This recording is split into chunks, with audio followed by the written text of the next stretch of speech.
Hi guys, Hamza here and welcome to this tutorial. In this video, I'm going to show you exactly how the Elementor Finder widget element or function, call it what you want, how that actually works. The Elementor Finder widget is an amazing feature that comes in Elementor and it helps you to find anything anywhere within your website.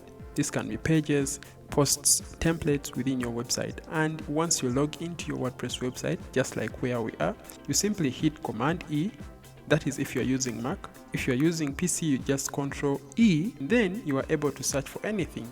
When you hit in just one single letter, it will autocomplete and bring you suggestions of where you can go on your website just from right there. In this case, let me just hit something to do with C. It brings up the contact page, the FAQ, the about, the home, and now we can navigate to any section here.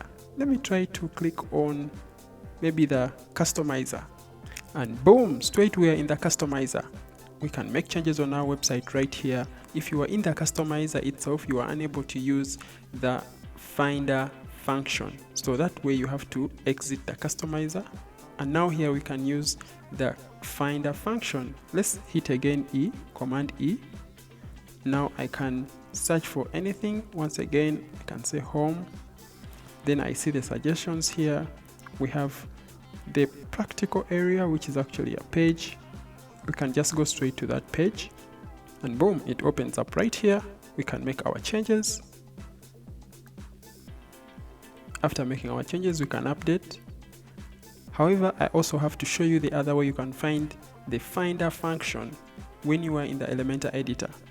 That way you just simply go to the hamburger icon, click on it, and just come right down here to the Finder. When I hit the Finder, automatically the pop-up comes here.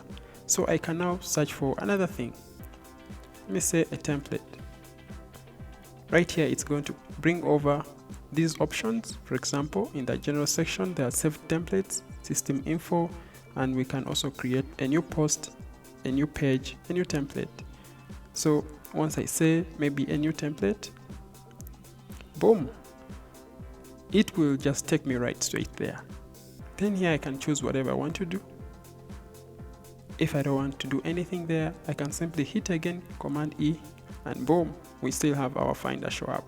So that's how the Elementor Finder works like within your WordPress website. Pretty amazing and saves you lots of time trying to look a page, a post, a template that you made, or that you can try to find out where you saved it or placed it. If you're new to this channel, please don't forget to hit the subscribe button and the bell icon so that you don't miss out on new content when I push it out. Thank you so much for watching. See you in the next one.